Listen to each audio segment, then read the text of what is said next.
Hey y'all, Dave Greco here again, and today I wanted to talk about the importance of the silhouette in your painting, whether it be in concept art or illustration. It's something I've started to focus on more and more these past few years within my own work, and I thought it was something really good for us to tackle and that we should discuss a little bit further when you decide to tackle it within your own painting. To start off, why would a strong silhouette be important? Well, for one, making a character stand out and read right away is super important. And two, when thinking of good shape design, a good design silhouette can add so much to the personality and flavor of the character itself. So tonight I decided to sit down for about 15 minutes and rough out some quick designs. Really just kind of like monsters or creatures or like robots or mechs, really anything that I can kind of push the outer shape in a little bit, right? This process is a great way to discover some new and interesting takes that you may not have thought of right off the bat. This is a great way to warm up in the morning with some characters. And what's great about doing these kind of really blocky shapes, you're not worried about any details at all, is you totally can think of some characters that you wouldn't even imagine that you're going to start off when you're starting the piece that day. The biggest thing about this process is that I'm not concerned with any details existing inside the character yet. Those shapes and details are important, but we should start with the outside and work our way in. So you can see as I'm doing with these little thumbnails, I'm really mostly focused what is happening on the perimeter of the characters. Kind of like we'll put in some little rough kind of parts of value to show like, oh, this is where a leg is, this is where an arm is. I'm not like super worried about like pose or the balance of pose, but like what can we do on those cool outer edges? Does he have horns that come out of his back, or like this huge kind of gas tube coming out? Is one arm larger than the other? And we can totally see a lot of that stuff just by doing these quick little mock-ups. And what was actually great about this process, see on the third one here, I just, sometimes I don't really go in a direction you want. It's no use just spending more time on it.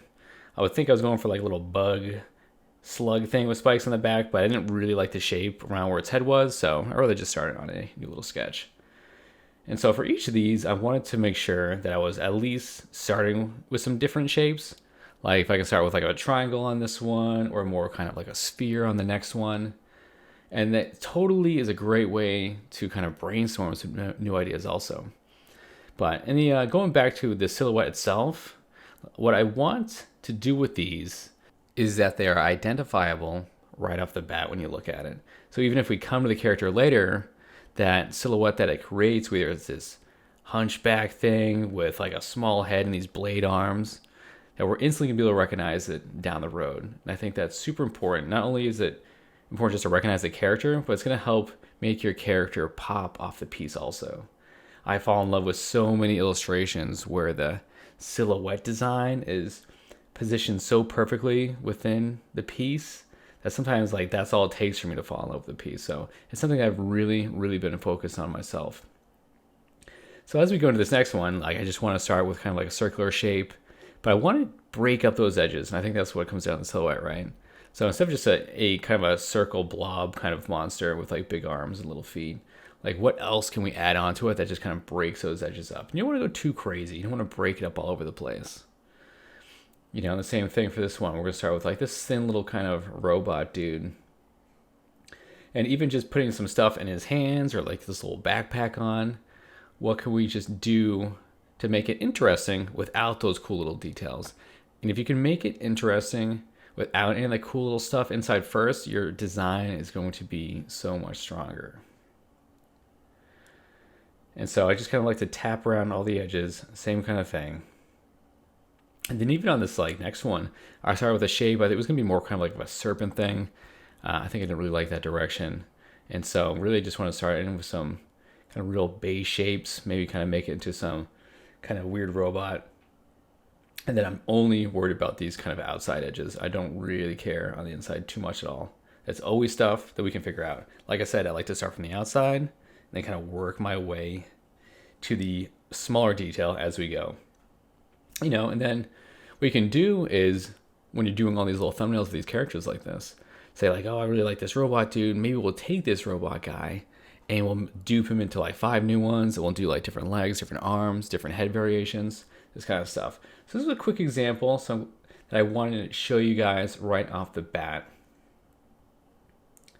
But moving forward, I want to take a look at a piece that I finished previously and how I was very focused on the edging and silhouette of the character to make it pop off the piece a little bit. Let's take a look at that.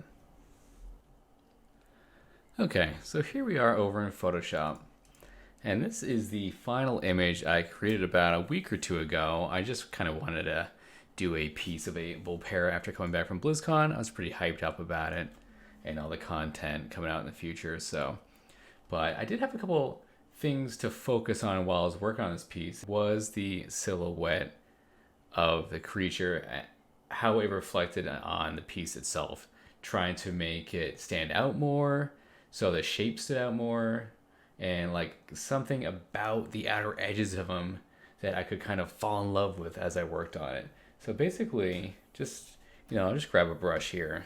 I really just kind of want to show you kind of what I'm talking about. And it's real simple things. So like I made a thumbnail and black out this whole piece, but when I'm going into it, there's an easy, you might at first want to come in and just do like kind of a big circular ear, right? And then, top of the head. You can get that kind of base stuff, right? But what I'm always thinking about when I'm doing it is how can we break up some of these edges to give it like a little bit more interest, right? And sometimes I might go too far, but it's something I'm always trying to explore and play with. It's the same reason why, let me get rid of some of these. I'll show you kind of how I mentally explore it, and maybe it's something that you guys can think about when you're creating your next piece, because that's what I really am trying to get across here. It's really just even thinking about it. Like back in the day, I would never even thought of some idea like this. It never even entered my head when I would work on paintings. And so one big thing that I noticed for this piece that I enjoyed the silhouette wise was kind of all right in here, right? All right in the shape. So as I was coming down, right, I was like, I spent like enough time creating this curve downward. I wanted to kind of break up this visual interest. And so by creating this little cut in here, I figured it just gives it a little bit something, and then I can continue to keep it going. It's almost like it gives your eyes like a little bit of a treat as you come down, right? And then all this negative space in here is very much, on purpose. Some things don't get like too close, or there's just like a nice balance of that negative space in between it. And it's the same thing here, right? Like instead of just bringing this all the way down, like that kind of cut, like sometimes I feel like, well, this is a nice curve. Like, what if we just gave like a little ding in there to give it a little more interest? And the same thing with all this stuff, right? Trying to kind of cut in some nice shapes. And so really, without even getting into the interior shapes, we're really just thinking about all these outside edges, right? And then if that has nice contrast against the background, we'll get that to pop even more, right? And so that's kind of like what I'm thinking about with even a lot of this stuff, right? The same goes on these shapes over here, kind of how I break them up. Also, with your shape design, it's kind of creating different shapes on opposite sides, right? So like on this top part, I don't want to kind of go crazy. I kind of have like one little flip here, but I want to go here and then start making like a tons of crazy cuts on the top. Sometimes it could work, but usually you don't want to mirror it on the other side. So if I have a bunch of cuts on here, I don't mind doing a little bit more straight up on here, right? And then all these kind of outer shapes, you can kind of see around the whole piece how I'm kind of breaking those edges up, right? Same thing around the shield, it's going to work differently with every single piece that you do. And as you learn from it, and I'm trying to learn a ton myself, but I think just even having the thought in your head when you start a piece, I'm like, let me focus on the outer edges of this character. What do these outer edges actually say to me as a painting, right?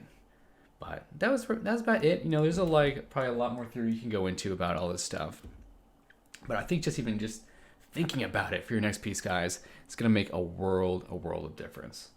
But guys, thank you so much for hanging out for this little video. We have a lot more stuff coming. And I want to give a huge shout out and thank you to everybody that came over to the Patreon, have already signed up for it.